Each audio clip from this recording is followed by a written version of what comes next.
All right, let's move on to our final topic, Matt.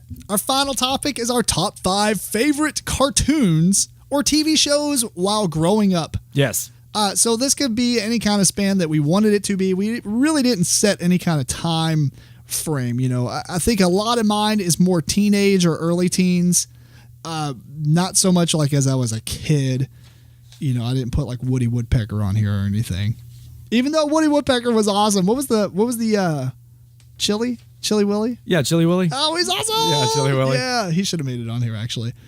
So, Matt, let's start with you. Top 5 or the number 5. How about you start while I find my list? Oh, this is going to be an interesting podcast. Oh, here we go. I found it.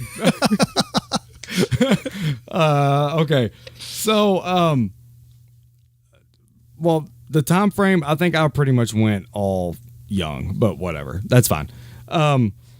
This one actually is a little bit later, though. I should have wrote the years down on some of these just to know exactly when they were from. But on USA Cartoon Network, Saturday morning, you'd wake up. Saturday morning cartoons, Cartoon Express, and you'd be sitting there watching. And this one didn't get showed all the time, but I think they kind of sporadically put it in. But it was based on a video game I liked, arcade game, the first Laserdisc arcade game. So Dragon Slayer, they actually had a... Oh, they did. Dragon's Lair. Dragon's Lair. Yeah. With Dirk and Daphne and Singe and all that. Yeah. I forgot that was even a show. Yeah, so they made a show of that. It wasn't like huge or anything, but I do remember getting really pumped. And the best thing about it is I guess to stay true to the nature of the video game was that there was always points like right before commercial break. It would be like... Dirk is surrounded by, I can't remember what the little goofy things were, but those things and Mudmen, what would you do? And then it would come back and show you what happened when he did both of them. So that's funny. He would die in one of them. So, like he would do one and it was like, well, if you chose that, this would happen. And then it would show him like getting defeated by like the Mudmen or something. And then they'd be like, well, if you chose this is what would happen. And he would like beat them and run away. That'd be hilarious. I kind of... Did they release this on DVD or anything? No, but you can watch them on YouTube because it was pre-copyright laws and all that. So it was early enough, evidently. You can look on YouTube and watch all this. That's pretty fun. Are they still good? Have you watched them recently? No, I mean, it's typical, lame, cheesy stuff? Yeah. It's stuff that we loved when we were kids, and then you watch it when you get older, and it's like, why did I like this? But, yeah, so number 5, Dragon's Lair. My number 5... I kind of put 2 of them because I didn't know which one to really put, and I watched them pretty much equally.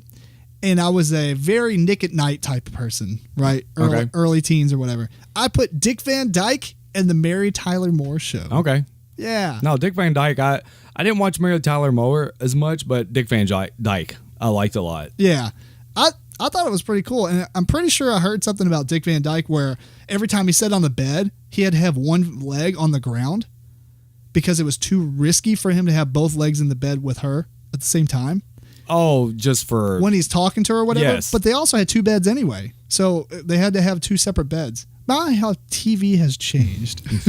They compare that to TV on just normal cable or broadcast. Yes, I was going to say the Super Bowl halftime show. Yeah, right? But I had a crush on Mary Tyler Moore. No, I feel you on that. Yeah. Oh yeah. She was really pretty for her age. I mean, she actually still stands up now if she had not so 1950s haircut kind of thing. Yeah. No, I feel you on that. That was one thing about the Dick Van Dyke Show that I always liked was, she was very attractive and, pleasing to look at and everything, and very ladylike, proper and everything, but just, attractive. But I'll say the Dick Van Dyke Show, the humor, I think, still stands up a little bit today. Maybe you have to be a little older to kind of appreciate the humor, but, some of it's still really funny if you watch an episode right now. Yeah. So, anyway, then my number 5 is Dick Van Dyke / Mary Tyler Moore. I can feel you on that. My number 4 was a Jim Henson production, and it was Fraggle Rock. Oh my God. I found the first scenes of that at Goodwill for $3. Really? Continue. Yes. So, I mean, it was just Fraggle Rock. You had the dozers. I love the dozers. And they'd always tear their little like sugar constructions or whatever it was, because I think they liked eating their sticks or whatever. I can't remember. Was it Uncle Traveling Matt, I think, was the name of the guy that would always go like into the real world. Oh, yeah. And like write the postcards back and like come up with like these ridiculous names for like common items that we have in our life. And he'd always come up with these like really funny descriptions and names for everything in his postcards. And he always had like these outlandish adventures. He'd always get in trouble or, end up having to run from a dog or something. It was just always really funny. So, yeah, I really like that. I'm glad I found it at Goodwill, but I was going to buy it anyway and show Theron as he gets older. Oh, they got big eyes. They do got big eyes. My child, he's 6 months right now.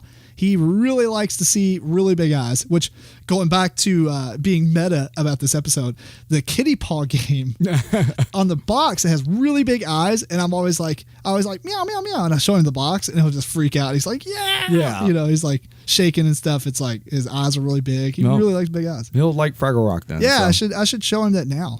Maybe he won't know what's going on, but at least be able to stare at it the whole time. Right. So my number 4 being another Nick at Night show, Get Smart. I never watched this. Oh, blasphemy. I'm sorry, yeah. But yeah, Get Smart, the whole very Inspector Gadget style of, obviously he's not an android or whatever, but he's got all these cool gadgets like the shoe phone and stuff like that. And it's pretty much like a goofy version of James Bond. Yeah, exactly. And it was just hilarious. I mean, really, honestly, I feel like I'm watching my dad the whole time I'm watching the show. Right. Because my dad has this really silly, like, dry humor. Not really dry, but, just really cheesy dad jokes. Yeah, kind of dad jokes. Yeah, this was like the epitome of dad jokes. I mean, it's really funny, though. I watched that so much. I think out of all the Nick and Night shows, this is what I watch the most out of all of them. Mm-hmm. So... I don't know. What age difference is between us? I'm 34. 30, so not that much. I'm 37. Man, I don't know. Maybe I was going to bed later or earlier than you. Well, these came on at like 9, and I'd watch them till like midnight or 1. Because I did not go to bed on time, Matt. Well, it's just when I think of Nick at Night, it was like Mr. Ed. Oh, I did watch Mr. Ed. Okay, and what I Dream of Jeannie was on a lot. Oh, I forgot about that. Yeah, so I'm just remembering what came on Nick at Night when I was watching the Jeffersons might have been part of it too. Maybe. I always watched the Jeffersons on the was it WGN or whatever. Oh yeah. The Chicago what about Dragnet? Station. That would come on. I think that's usually when I would quit watching it because I didn't care to watch it. Dragnet was probably my least favorite, but I did watch it and I was like, that's okay. But funny enough, the movie Dragnet is hilarious. Is it really? It's recent? No. It had Dan Aykroyd and Tom Hanks in it. Have you not seen this? I never saw that. I haven't watched that. That sounds interesting. You haven't seen it? No. Dude, yeah, hilarious? It's pretty funny. Well, I mean, you just said Dan Aykroyd. I'm totally on board. Yeah, Dan Aykroyd and Tom Hanks are Friday and whoever the other guy was. That's awesome. Yeah, so it's pretty funny. Sweet. Yeah, so. Was that your number 4? Yeah, what's your number 3? My number 3. Okay, look. I'm going to get some stuff on this one, but I don't care. For whatever reason, I took to this form of machines that were people that could turn into different stuff. But I was a GoBots person. I knew this was going to that. You're basically like, oh, look, guys, I know you like Transformers. Yes, I know Transformers is still around and it's going strong, but for whatever reason, I got into GoBots. I had all the toys. I watched that show. I only had one Transformer. It was the white Porsche. I can't even remember its name, but whatever. It doesn't matter. That was the only Transformer I owned. I owned like as many GoBots as you could imagine. And so... that was just where I went into. That's what I was into. I loved all my little GoBots and making them transform. And I like GoBots. I had a bunch of GoBots. I just didn't really. I don't remember it enough. I don't think I watched them that many times. I couldn't tell you. I didn't even watch Transformers. I couldn't tell you. I think the main guy was called like Leader 1 or something. But I can't tell you a whole lot about it. But I just know that I had the toys. I was super into it and. Yeah, you're just going based off feeling. Yeah, that was a big part of my childhood because, like I said, I do know I had tons of GoBots. So, my number 3 is the TV series where they missed shooting each other every single shot. Which one? Unless you were a robot. Okay. It was G.I. Joe. G.I. Joe. Yes. Look at my cool machine gun that fires lasers. Yeah. Accurate. Did you say unless you're a vehicle? Unless you're a robot. The bats. Oh, okay. They shot them perfectly. Well, I think they would hit vehicles every now and then, but then like the guys would jump out and they could never hit the people jumping out of the vehicles. This is the cheesiest show ever. But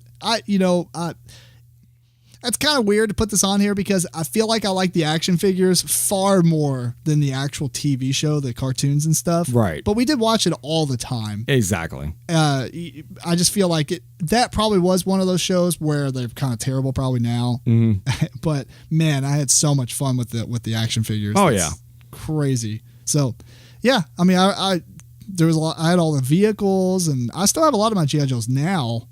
Yeah, I do too. The ones that didn't accidentally leave on lamps when they were turned on for some reason. We used to hide them all the time, and you leave them on lamps, and then you come back and they're melted. The legs are melted together and stuff, or like, you don't play with them for a year, and then you pick them up and they rip apart at the torso like they just got cut in rubber half. Bands probably melted or whatever. Yeah, right. Or they dry rotted. Yeah. But the TV show was really good. The movie, I think. One of the original movies, the one where Duke dies, that was, spoiler alert. Yeah. Actually, you know what? No, take that. You deserve it if you haven't seen it at this point. But yeah, I mean, that one was good. That one's actually probably good to watch now. Yeah. Where it had like Ursa Pintor and, that's the one where Snake Eyes gets stranded and, I just know it had Nemesis Enforcer and all those guys. I mean, it was really cool. He was my favorite character, by the way. I was going to say, who's your favorite character from G.I. Joe? Nemesis Enforcer. I loved Zartan and his whole little crew of people. Oh, yeah. If I had to go good guys, I would probably say, man, I don't remember that he wore like the yellow cheetah thing. Oh, he's a bad guy. Never mind. I don't know. There's a lot of characters, and we're probably not going to remember half of them. Tunnel Rat was probably one of my favorite ones, too. He was a good guy. Tunnel Rat and yeah, I'm just gonna go with Tunnel Rat. But bad guys, Nemesis Enforcer. For some reason, I thought he was like the coolest guy ever. Yeah. Yeah. Anyway, that's my number 3, G.I. Joe. Sweet. My number 2, it's G.I. Joe. All right. Well, that was anticlimactic. We should see each other's list that we could. Yeah, I know. That's what I was just thinking. I was like, I know a lot of other shows do that because in case that happens. I like being surprised though. We don't go over our list at all with each other. We don't talk about anything. Yeah, we pretty much give each other the topics, kind of what we want, the reason why we want to talk about the topic, or like, this top 5 list. And we don't really set that many rules. It's just really fun to see the natural, well, I think so. Yeah. The natural, chemistry between talking about something you've never talked about before. Because I get surprised when you talk about stuff, especially on like our Guilty Pleasures episode. I mean, so anyway, my number 2. X-Men. Is this on your list? No. Okay, cool. So, just making sure there. X-Men's, the 90s cartoon, I will say by far was the best. There's only one show that beat this, obviously, for me, and there's a reason for that. But X-Men was by far one of my favorite cartoons, TV shows ever. I mean, the whole Phoenix saga, the Dark Phoenix saga, everything that happened like season 3 and on or whatever. Right. There wasn't really, I think there was only like 5 seasons of this, but man, they were really, really good. I feel like if I went back and watched them now, they would still hold, well, other than the fact that I'm like, the art's probably a little old dated, but I feel like the content was really good, really, really solid. Did you ever watch X-Men? No. I'm curious. Did the show actually follow like the comic book stories at all, or if I remember correctly, the TV series didn't really go in some sort of like you could watch any episode in any order almost, except for the ones like the Phoenix saga where there was like 3 or 4 or 5 episodes that happened to be continued, be continued kind of things, right? Otherwise, I think what they did was they took stories from certain comic books across like Uncanny X-Men and Normal X-Men and just the different X-Men, even some of the X-Force I think was in there. I don't remember, but they take like a comic and they make it into a show, but it wasn't like super faithful to it. I mean, they just took the idea as a script and kind of yeah, I'm sure they like it didn't dialogue go exactly, but I just always wonder because it seems like a lot of people know X-Men really well, and I think they know it from just that show. Yeah, it did take a lot of the comic book stuff and put it on screen. Right. It just may not be like one for one kind of thing. Okay. So, but it was really, really good. It would be cool to see a whole collection of that on DVD. Maybe it's out there. I just never looked. Right. But own that, and I'd probably never watch it because everything on my shelf's in cellophane. Yeah. What's your number one, Matt? Drum roll. My number one, this is something I grew up, I think this was one of the first kind of cartoons I really super fell in love with, and the action figures too, but I love He-Man. He-Man is my number one. Now, unfortunately, I have since then bought like the first season and watched it. It's so bad. It's trash, but it's so garbage. Like, you could tell like they just had like certain animation sequences and they just use them over and over and over. Yeah. Or like he's going to run and like sidestep and then sidestep again. And it's in every episode. It's like they only add like a very few things that's new about every episode. Like some of the dialogue, but all the action sequences are the exact same. Yeah.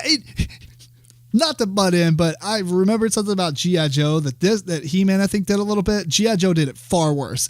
Before commercial break, it's like, oh, we're gonna run into this, or I'm gonna get thrown up. Oh my god, whatever, right. Like some dire cliffhanger kind of thing. Yeah. But then, like after the commercial break, that whole scene's been re-cartooned. Like instead of like the helicopter getting like 5 feet away from the wall, it like 100 feet out makes this daring like U-turn, and it's like that's not what you all showed 5 minutes ago. Right. Well, we didn't have DVR. We couldn't rewind. We didn't know. We were kids. I think He-Man did that sometimes too. It's possible. Like he was either in some dire situation, and then when it came back from commercial break, it rewinded like 30 seconds, and then the outcome's totally different. He got a do-over. Yeah, he got a do-over. Oh man, what is he? He made a saving throw. But yeah, so I mean, I had all these toys. I grew up playing with them, just loving. I couldn't wait to get home and watch He-Man because it came on like after I got home from school, and I'd get home and race to the TV and try and watch it, and I don't know, just a lot of memories of playing with my He-Man toys, and it's just that's my man, He-Man. Love me some He-Man. It was mainly actually, I think what I like things with monsters in it. I've always been like big on monsters. Oh, the creatures and stuff. Yeah, creatures and stuff. So actually, I liked a lot of the bad guys. I loved Hordak and his like little horde of like bad guys, and Skeletor and Snake Mountain, like all of Skeletor's henchmen. I loved. Oh yeah, Beastman, and just all the Cyclops. I love Cyclops, and Trapjaw. Trapjaw was actually I think my favorite. Yeah. But I loved the villains. The villain side of He-Man, so I liked all the like monster kind of evil looking dudes and this and that. So that's pretty cool. I wasn't much on He-Man. If I had to pick between that and I would do Thundercats. I don't know why I didn't put them on here. Probably because I just didn't have the toys. I love that show though. Yeah, Thundercats was another one I watched. I think it came on before I went to school, or at least when I watched it. I'd always watch it like right before I went to school. Yeah, I watched Thundercats, but not like enough, and I didn't have any of the toys or anything, so that's why I didn't really put on this list. Right. I think Thundercats was probably. I remember watching when I lived with my cousin not too many years ago. He watched it a lot, or at least when they came out DVD and stuff, and a lot of the episodes hold up. Yeah, it's not bad. They even had I thought they rebooted that one, and it wasn't. It was actually pretty decent, but yeah. So Thundercats are cool. Well, my number one, Matt, is Teenage Mutant Ninja Turtles. This is another one. I just didn't have the toys to go along with it. So, oh man, I remember. It's funny because a lot of these, like you say, it's really it depends on if you have the toys or not. Right. But man, the first action figure I ever remember getting was Leonardo, and he came with those little swords and stuff. They were brown. I don't know why, but oh man, they were so good. Oh, those toys were great. Anyway, the cartoon was really fun. This was the cartoon I stayed up or got up early on Saturday morning to watch. Right. Because, man, we watched like all of them, even the reruns. We got excited about reruns. Teenage Mutant Ninja Turtles was great. Mm-hmm. The video games are great. Yes. Everything about this is awesome. The reboot was terrible. No, I don't know, but it did not look interesting to me. And did you watch it? The first one? The one that came out not too long ago where the logo was kind of like. Oh, you're talking about the Nickelodeon. Dude, the Nickelodeon one's good. Is it really? Yeah, it's very good. It's a little bit more, they're a little bit more kiddie, but no, it's, yeah. It is really good? We watched, I think me and my kids watched like the first 2 seasons of that. We just quit watching it for whatever reason, but yeah, no, it's pretty entertaining. Well, that's good to hear. Yeah. I really like Ninja Turtles. I got Theron a bunch of Ninja Turtle clothes and stuff, so hopefully he'll end up liking them. I kind of wish I had my figures. I have, I didn't even mention this, but the X-Men, I literally have 80 or so X-Men figures. Really? They're worth nothing. That's probably when mass producing I feel like it's on. right in the time frame of, okay, well, now everybody owns them. Right. But I literally have all kinds of those action figures. I'm looking forward to passing those down. I just don't have any of my Ninja Turtles for some reason. I don't know where they went. Probably got sold. We bought Parker the Turtle Van edition. It had like all the seasons and stuff in it. And of the old one? Yeah, of the old series. I need that. It comes in a turtle van? Yeah, it comes in a turtle van, and it's all the DVDs of all the seasons. This is amazing sounding. Yeah. So there for a little bit, he was like really into that and watching that pretty good. That's awesome.